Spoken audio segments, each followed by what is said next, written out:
सड़क के नल के पास औरत सारे बहस कर रहे होते हैं। हवा में मटके उड़ रहे हैं। तुझसे पहले तो मैं आई। आहा, तुझसे पहले मैं आई। अरे रुको तुम, चूल्हे पे दाल पक रहा है, एक मटका पानी तो लेने दो। अरे तुम रुको, वहाँ झूले में मेरा बेटा रो रहा है। अरे निकलो, तुम्हारी कहानियाँ। चूल्हे पे दाल पक रहा है तो मैं क्या करूँ, और झूले में बच्चा रो रहा है तो मैं क्या करूँ। ऐसे उन दोनों औरतों को बगल में धकेलकर तीसरी औरत नल के पास आकर उसका मटका भर देती है। इतने में वही बगल में आमने सामने घरों में रहने वाले मंदाकिनी और मंगतायरू उनके अपने अपने मटके लेकर वहाँ आते हैं। एक दूसरे को देखते ही वो दोनों गुस्से से लाल हो जाते हैं। मंगतायरू और मंदाकिनी दोनों सास बहू हैं और दोनों एक ही घर में रहते थे। मंदाकिनी मंगतायरू से बहुत लड़कर उसके पति को मनाकर अपनी सास के घर से बाहर आ जाती है। दोनों का अतीत उनके सामने आता है। एक मटका पानी लाने के लिए इतना नाटक करती थी। जब भी कुछ काम बोलूं, यहाँ दुख रहा है, वहाँ दुख रहा है कहती थी। और अब देखो, मेम साहब सुबह ही उठकर मटका में पानी भरने नल के पास आ रही है। सुबह उठते ही सारे पकवान को भैंस की तरह खाती रहती है, चीजों को यहाँ से वहाँ तक नहीं लगाती है।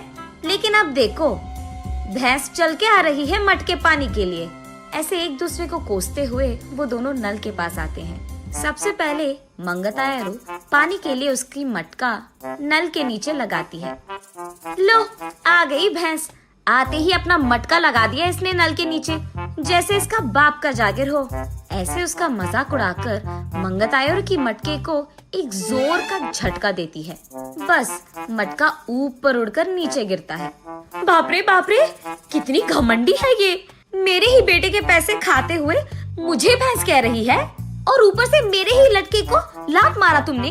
ऐसे कहते हुए मंदाकिनी की मटके को भी जोर का झटका देती है मंगतायरू। मैं तुम्हारे बेटे के पैसे नहीं खा रही हूँ, तुम ही मेरे पति के पैसे खा रहे हो। मेरे सारे बनाए हुए पकवान को सुबह से रात तक खाती रहती है तो भैंस की तरह ही दिखेगी ना। भैंस कहीं की मेरे ही मटके को लात मारती है। कितनी घमंडी है तू। मटके को ही नहीं, अगर मेरी सटकी ना, तेरे को भी मारूंगी, समझी? हाँ, जरूर मारेगी। इतनी घमंडी जो है। मेरे बेटे को मुझसे दूर कर दिया तूने, मेरे घर से उसको निकाल दिया तूने, और अब मेरे ही घर के सामने रह रही है। सिर्फ तेरे बेटे को ही नहीं, तुझे भी तेरे घर से निकाल दूंगी, समझी? मुझसे पंगा लेगी ना, ऐसे ही होगा। तू तो जरूर करेगी, घमंडी औरत, बंदर मुंह वाली कहीं की। तुझे देखकर ऐसा लगता है कि भैंस को कपड़े पहनाए हैं, और तू मुझे बंदर कह रही है। भैंस कहीं की मुझे भैंस कह रही है, मुझे बंदर कह रही है। ऐसे वो दोनों एक दूसरे से लड़ते हुए एक दूसरे के बाल पकड़कर लड़ते लड़ते नल के बगल में मौजूद कीचड़ में गिर जाते हैं। ये सब दूर से देख रहे बाप बेटे दोनों एक दूसरे को देख हंस पड़ते हैं। मंदाकिनी घर में सारा काम करते हुए रहती थी। उसे देख मंगतायरू, क्यों बहू, लगता है कि नल में ना पानी खत्म हो जाएगा, जाकर 2 मटके ले आ बेटी। ऐसे ऑर्डर देती थी मंगतायरू। मंदाकिनी के हाथों बनाए सारे पकवान खाते हुए वो हमेशा शिकायत करती थी कि इसमें नमक कम है और इसमें मिर्ची ज्यादा है, ये तो बहुत तीखा हो गया, ये तो बहुत मीठा है। उसके शिकायत सुनने के 2 दिन बाद तक मंदाकिनी रसोई घर का मुंह भी नहीं देखती थी, रूठ कर अपना मुंह लटकाती थी। तब चुपचाप मंगतायरू को ही सारे काम करना पड़ जाता था। जब मंदाकिनी सारा घर को साफ करके 2 मिनट लेट जाती थी, तब मंगतायरू, घर के सामने रंगोली कौन डालेगा, तेरा बाप। ऐसे वो दोनों हमेशा बहस करते हुए लड़ते थे। संदीप ऑफिस से लौटते ही एक तरफ मंगतायरू और दूसरी तरफ मंदाकिनी, दोनों उसको शिकायतें खूब सुनाते थे। ना अपने बीवी को बोलता था और ना ही अपनी माँ से कह पाता।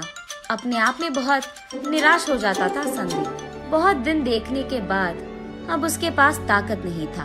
वो एक दिन अपने पिता के पास जाकर ऐसे कहता है, पापा, मैं घर से अलग होने की सोच रहा हूँ। आपकी बहू भी मुझे हर रोज इसी बात के बारे में सताती रहती है। हाँ तो तुम सच में अलग हो जाओगे बेटा? तुम्हें क्या लगता है अलग रहने से इन दोनों में ममता जाग उठेगी? ममता और प्यार भले ही बाहर ना आए, लेकिन इन दोनों को इतना तो समझ आएगा कि एक दूसरे के बिना अपने अपने घरों में अकेले रहते हुए सारे काम अकेले करते हुए कितना मुश्किल है। अब दोनों को समझ में आना है ना पापा कि अलग रहना कितना मुश्किल है। ऐसे कहता है। हाँ ठीक है, तुम्हारी मर्जी, लेकिन अभी के अभी कहाँ जाओगे बेटा? मैं कहाँ जाऊँगा, हमारे घर के एकदम सामने जो घर है उसमें किराए पे रहूंगा। ऐसे बाप बेटे दोनों ऐसी योजना बनाते हैं जिनसे सास बहू अनजान है।